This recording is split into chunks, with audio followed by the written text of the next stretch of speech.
Muito bem, senhoras e senhores, estamos aqui para mais uma aula aqui do nosso canal Redação Enem na Mosca, certo? Dessa vez, mais uma aula, acho que é a nossa segunda aula trabalhando um tema de redação, certo? Nós temos aí várias aulas anteriores que vocês podem acessar, na sequência, como montar uma redação. E dessa vez, nessa etapa, a gente como trabalhar os temas dentro daquilo que foi passado, certo? E qual o tema hoje? Um tema aí que está bombando, um tema muito forte para as redações desse ano, ou ano que vem, que será ano de eleição, que é o seguinte tema, foi um tema trabalhado pela FUVEST, acho que há uns 2 anos, porém um tema que serve hoje, seja numa VUNESP, seja no Enem, ou em alguma prova de medicina que você vai fazer por aí, que é o seguinte: participação política, indispensável ou superada? Ou seja, é indispensável nós termos uma participação política? Ou é algo superado, algo que é do passado, algo que ficou para trás? Certo? Mas afinal, o que é participação política? Participação política é fazer parte de um partido político, de um sindicato, de um movimento estudantil, A pessoa em casa, ela não participa politicamente, Ou só quando votamos que participamos politicamente, certo? Primeira coisa que a gente tem que ver é o seguinte, participação política vai muito além de votar. E vai além também de só simplesmente ser membro de um partido, ser candidato, coisa e tal. A participação política está no dia a dia. Olha que interessante, uma definição de política é que a política é uma arte de negociação para compatibilizar, olha que palavra bacana, hein? Compatibilizar interesses. O que seria isso? Muitas vezes, em nome de determinados interesses, a gente tem que negociar com os outros. A gente tem que agir em conjunto, fazer a coisa em equipe, e isso é política, certo? Vamos supor que a gente queira, na nossa rua, olha que coisa banal, uma lombada, Ou uma placa de sinalização, porque os carros passam ali correndo, alguém pode ser atropelado, Você vai, entra em contato lá com o vereador, mas isso não dá certo, então você monta um movimento dos moradores, faz um abaixo-assinado, ou pela internet, coisa e tal. Meu querido, isso é participação política? Você exercendo a sua cidadania, certo? Política não é só o cara lá de Brasília que você vê na TV metido em escândalos, certo? Ou o cara que é o governante da sua cidade, não. Participação política está no dia a dia e nós vamos dar exemplos disso.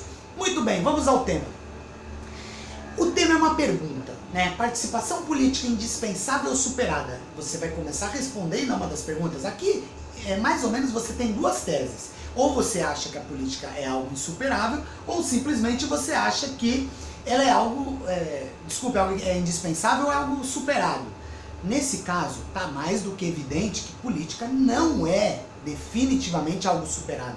Política está no dia a dia, política está aí 2017, 2018, 2020, política sempre vai ter. Isso desde lá da Grécia, certo? Então você vai iniciar sua redação apresentando a seguinte tese, de que a participação política é algo indispensável no dia a dia das pessoas. Porque seja de maneiras grandes, maneiras mais efetivas, aos pequenas coisas, aos pequenos fatos cotidianos, você participa politicamente, certo? Seja por meio de uma rede social, ou seja numa manifestação, ou seja por meio do voto, mas você participa politicamente, Então vamos lembrar que a introdução é algo curto, e sim, vamos lá, participação política é algo indispensável, é aquilo que faz um país ser mais evoluído do que outros, quando tem uma população que participa ativamente de sua política, beleza? Essa foi basicamente a introdução. Vamos para o segundo parágrafo, o percurso histórico, o famoso percurso histórico. Lembrando que quando você trata um tema, você trata uma consequência. Quando você põe o percurso histórico, você está mostrando para o corretor da redação as causas dessa consequência, certo? As causas são o seguinte, você poderia pensar, primeiramente, naquele lance, desde os tempos da Grécia, os filósofos, o surgimento da democracia. Meu amigo, vamos nos limitar à questão brasileira, o texto ficar assim, mais específico e menos enrolado. Vamos tratar a coisa de uma maneira mais prática. O lance é o seguinte, no Brasil, sempre houve uma cultura de manter a população à margem da participação política, sob diversas maneiras. Uma delas foi a limitação de pessoas que tinham acesso ao voto. Vamos lembrar que no início aí, das eleições brasileiras, lá na época do Império, só os ricos podiam votar. Por muito tempo, somente os alfabetizados. Isso porque num país com mais da metade da população analfabeta, houve um tempo em que mulheres não podiam votar, certo? O voto universal só passa a ser adotado na Constituição de 88. Olha só, essa foi uma das limitações na questão da participação política. Segundo, exercer a cidadania, como exercer se a maior parte do brasileiro tem acesso a uma educação básica de péssima qualidade. Uma educação básica que não oferece condições nem da pessoa mal saber ler e saber fazer tabuada, né, que dirá aprender seus direitos constitucionais, certo? Seus direitos civis, aquilo que já está previsto em lei, aquilo que poderia ser divulgado, que deveria ser de conhecimento público, mas que uma meia dúzia tem acesso, certo? Então, sob esse aspecto, o brasileiro sempre foi colocado à margem dessa coisa. O brasileiro sempre foi doutrinado, né, adestrado a não ter interesse pela política. Política é uma coisa chata, política é coisa dos políticos. Eu não tenho nada a ver. Quem sou eu para ter voz, para participar de alguma coisa, né? Eu sou só um pobre trabalhador, os caras lá que se decidem as coisas, eu não tenho nada a ver com isso. Ledo engano, né? Vou dar um exemplo aqui. Olha aqui embaixo agora, né? Aqui é o endereço do site da Câmara dos Deputados. Sabia que por meio, você acessando esse site, você pode mandar e-mails, críticas e sugestões? Eu mesmo faço isso direto para senadores, para deputados, e muitas vezes eles respondem, não eles pessoalmente, acredito que os membros de sua equipe, e é uma forma direta de você participar, né, de decisões e coisa e tal. Eu lembro que uma vez houve um aumento dos próprios salários dos deputados, e muita gente, inclusive eu, mandou e-mail criticando isso, e eu lembro que o aumento foi revogado. Isso faz uns 10 anos, pelo menos, né? Então, tá aí, fica uma dica de como você pode, uma das ferramentas de participação política, né? Só um pequeno exemplo. Então, o brasileiro, de um modo geral, tem essa cultura de que acha que não tem papel em nada. Quer ver outro detalhe? Por muito tempo a gente viveu sob o manto, né, da ditadura. E nesse período, o que aconteceu? Não tinha eleições para cargos executivos. Male tinha eleição para deputado e senador, mesmo assim com várias alterações no meio do jogo. Não votamos quase por 30 anos para deputados, para presidente, né, quase 20 para mais de 20 para governador e por aí foi. O brasileiro por gerações perdeu o hábito da eleição, de escolher com consciência, né? Então isso fez com que o brasileiro não tivesse uma cultura de participação política, beleza? Esse foi basicamente o percurso histórico. Vamos para o próximo parágrafo, o primeiro argumento de atualidade. Participação política não é somente votar. Participação política não é apenas fazer parte de um sindicato, de um grêmio estudantil. Ela está no dia a dia, né? Vocês viram aqui que eu escrevi algumas coisas, né, pra gente colocar na nossa redação. Desde o tipo de interação de decisões que você tem, por exemplo, num condomínio, né? Você quer uma decisão para o seu prédio, você quer fazer parte do conselho do prédio, você quer ser síndico? Isso é participação política numa esfera mais restrita, certo? Dentro de uma escola, você pode montar um grêmio estudantil, ou querer mudar a política da escola para questões de excursões, festas, eventos, ou trocar um professor, um coordenador, ou querer mais provas ou menos provas, enfim. Você se junta com os alunos, isso é participação política, certo? Você ir a um restaurante, ser maltratado e montar uma página e resolver fazer críticas de lugares que você frequenta, falando bem ou mal, não sei o quê. Isso é participação política, minha gente, certo? Isso é exercer a cidadania.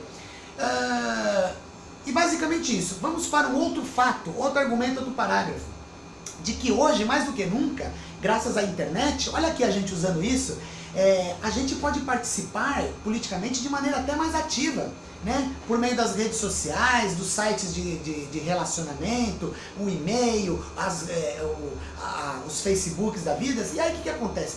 Quantos movimentos nos últimos anos surgiram a partir de redes sociais e interações digitais, né? Temos aí a Primavera Árabe, temos aí as marchas de diversos ordens, né? Marcha da maconha, marcha das feministas, o próprio impeachment, ano passado, que foi muito organizado por alguns movimentos na internet, né? E mobilizou milhões de pessoas aí e fez com que essas pessoas participassem politicamente de determinadas decisões, certo? Então, a internet hoje é uma grande ferramenta para isso. e também uma ferramenta de consciência, de conhecimento de seus direitos e por aí vai. Agora mais um parágrafo, o famoso contra-argumento. Lembrando que ele começa com uma conjunção opositiva, correto? Porém, todavia, mas, no entanto. Porém, também há um pensamento hoje de negar a política, né? Isso aí tá, nos últimos anos está na moda. Até alguns candidatos usando essa estratégia, né? De, olha, eu não sou da política, ó, eles são políticos profissionais, eu sou diferente, né? E muita gente votando nesses caras a partir desse discurso, né? Da negação da política, né? A gente pode até não concordar com muita coisa do que acontece, mas negar a política, negar participar disso, isso é um absurdo, certo?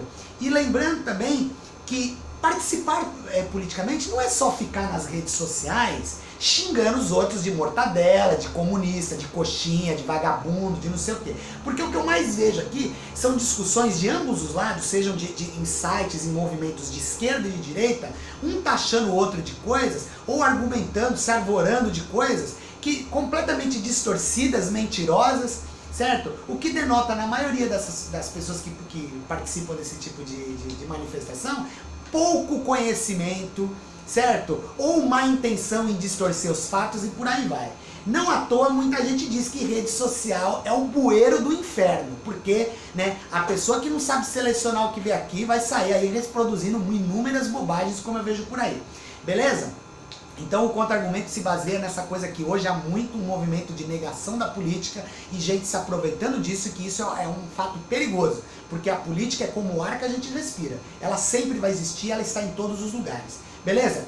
Finalmente, meus queridos, vamos para a conclusão. Conclusão com proposta de intervenção, certo? Lembrando, começar a conclusão com uma conjunção conclusiva, portanto, logo, né? Portanto, criar uma consciência política nas pessoas por meio de incluir essa pauta, né? Que pauta é essa? Consciência política na educação formal, na escola, desde cedo, mas não com panfletagem, fica lá, o partido tal liberou as pessoas, o partido tal proporcionou chances, não é nada disso. Consciência política é mostrar os alunos desde cedo, né? Isso ao longo do ensino fundamental 2, ao longo do ensino médio, consciência cívica, consciência social, cívica não, desculpe me expressar mais, consciência civil, certo? De que maneira? Mostrando para as pessoas que existem leis, que existe uma Constituição, que o papel dela é esse, que o papel dela é aquele, que você tem direitos, que você tem deveres, e de que usando tudo isso você participa ativamente, né? Como cidadão, como um ser social, certo? É isso que eu tô falando, não é panfletagem, não é ficar falando de candidato A, político B, certo? É falar das nossas leis, dos nossos direitos, e que com eles você participa ativamente da política, certo? De modo que ao fazer isso aí, você torna a consciência política algo natural.